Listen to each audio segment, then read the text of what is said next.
But like we said, we are going to have a talk about power generation, not just here in Zimbabwe, but in the Southern African region. Currently, there is an ongoing joint meeting of SADC ministers who are responsible for energy and water that is taking place here in Harare, and that meeting is part of the SADC agenda, and it will focus on the strengthening of regional collaboration and assessing progress in the energy as well as the water sectors. And senior officials convening in the capital from yesterday, and this will run until July 2, preceding the ministerial meeting, which will be held on the 4th of July. And joining me now is Alison Chikova. He's a chief engineer for planning and operations for the Southern Africa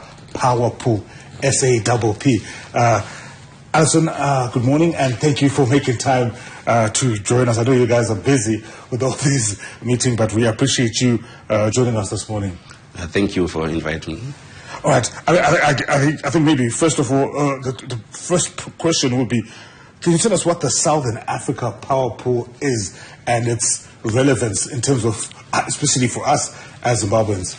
The Southern African Power Pool was formed in 1995 by the SADC energy ministers with the objective to cooperate and coordinate the activities of the power supply in the power supply sector. And our objective is to make sure that we make power available to the people, specifically at an affordable rate. And we also are aiming to provide a competitive electricity market within the Southern African Power Pool. We also aim to be a provider of sustainable energy solutions within the SADC region and beyond. We are not only looking at the SADC region, but we also look at other areas within the African continent. And we have got 12 countries who are members of the Southern African Power Pool, made up of the 12 national power utilities of the SADC region. And looking at, obviously, these 12 countries and the national power utilities involved around this, what are some of the key elements that, brought this grouping together, and, the key objectives of what you guys are trying to do as the Southern Africa Power Pool? The key elements that brought these members together is we realize that within the region, countries and utilities are planning in silos, and it is important that we actually benefit from the regional coordination. So we've brought together these members so that we can actually coordinate the planning of the infrastructure, the building of the infrastructure. And as we speak now, since 1995, we have been able to bring quite a lot of transmission investments so that members can actually trade among themselves. I think you are aware that the SADC region is also affected by the drought, and members are actually benefiting from the optimization of resources. So that's the key benefit of the Southern African Power Pool. You talked about 1995. It's 30 years now since then. In terms of maybe some of the milestones, because maybe somebody watching at home is thinking, you know what, I'm dealing with load shedding. I don't necessarily understand where we're going in terms of power supply. What are some of the milestones that have been able to be achieved by the Southern Africa Power Pool? And obviously with some of the challenges that are being faced in the region, how are you guys involved in helping to mitigate against that? The key successes for the Southern African Power Pool, I think, is on the transmission investment. We have been able to build transmission lines to interconnect 9 out of the 12 countries. That's a big achievement. And these 9 countries can actually trade power among themselves, which is also a very big achievement. Members can trade power under the bilateral arrangements, but with the Southern African Power Pool coming together, we're actually benefiting by optimizing the resources that are available within the Southern African region. And when you look at, obviously, these meetings that are taking place this week in Harare with you guys as senior officials within the Southern Africa Power Pool and with the ministers of energy and water also convening, what is the major objectives now of these specific meetings that are happening this week? The major objectives of these meetings this week is to look at also the power supply situation in terms of how we can improve the electricity access, also how we can also improve the energy efficiency in terms of the operation of the power supply industry, We are also looking at how the power supply in terms of the market arrangements can also be improved. We are also discussing with the regional Energy Regulatory Association in terms of what are the regulatory issues that can be improved within the region. We also look at projects that are coming in, especially on the generation space and also on the transmission space. We're also looking at how much power has been commissioned in the last year and what is being done into the future so that we can have an affordable and sustainable electricity supply within the Southern African region. So power supply is key and is the driver for the economic development. So it is important that we actually highlight what are the key projects that are coming up in the future. We're also looking at what are the key projects that can be done bilaterally, not single projects by specific countries, but countries coming together and also looking at projects that can be developed by various countries. When you look at power supply in the region, I think, hydroelectric power has been a key element in terms of that supply. I think you look at the different countries within the region, I think thermal power supply is still a big thing as well. But in terms of moving forward, how much are you guys playing a role in maybe making sure that we have renewable energy supply, whether it's solar or any other renewable energy going forward, and incorporating and integrating it into what you guys are doing as the Southern Africa Power Pool? It is very critical that we diversify in terms of the energy resources. I think solar is a key requirement. In the past, we've been having coal supply, which I think most of the countries are now phasing out coal. Hydropower is also prone to drought.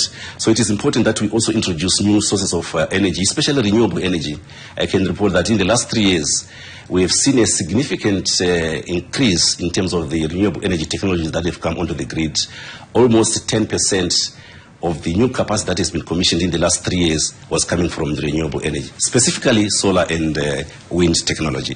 So it is important that we actually improve on the renewable energy side so that we can also mitigate on the climate change impacts.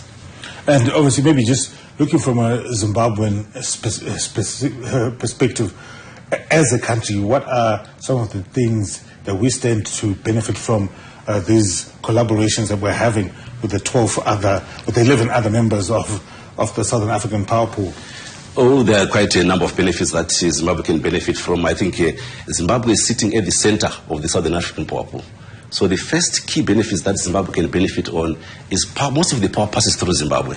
So Zimbabwe can earn foreign currency in terms of the power trading arrangements by collecting willing revenue based on the contracts that pass through Zimbabwe. Zimbabwe can also buy and sell power from its neighbors, so it's a key requirement. There's also a big opportunity for sharing on the resources in terms of maintaining less resources because we are now interconnected. Instead of Zimbabwe being isolated, they are able to then tap onto the other countries. Zimbabwe can also benefit also in terms of emergency support. If you have got a problem at one of the power stations, Zimbabwe can then get that support from the other countries who are the neighboring countries. And you talked about the 12 countries who are part of the Southern Africa Power Pool and how it's usually the national power suppliers who are integral in the functionality of the Southern Africa Power Pool. Is there any space for private players to come in, and also is there a platform for them to be engaged by the Southern African Power Pool? Correct, yes.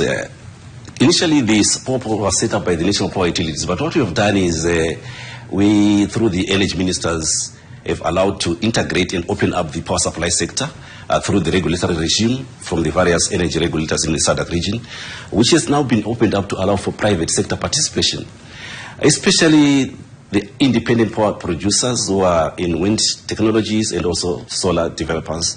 We have now allowed them to join SAPP independently so that they can come and sell power to the SAPP market. So that is something that is going on, and there's quite a lot of interest, not only from Zimbabwe but also from the other countries in terms of the membership of the Southern African Power Pool. And maybe just as we wrap up our conversation around power in the SADC region, I want to just maybe contextualize it maybe to a broader scale. In terms of the work that you're doing, how does it compare to other power pools? Because I know this is not an arrangement that's unique to Southern Africa. The different power pools across the world. How do you think SAPP ranks or compares with the work that's being done by other power pools around the world? SAPP is considered to be the oldest power pool in Africa and the most advanced power pool in Africa. And it's the only power pool that is running a competitive market within Africa. SAPP was formed looking at the concept of the node pool power market in Europe. We also look at also how the power pools are participating and also running their markets, especially in the Southeast Asia. We also look at the European network of transmission system operators. But we also have members of other power pools who are coming to learn to SAPP. We have had various engagements from the Western African Power Pool, Central African Power Pool.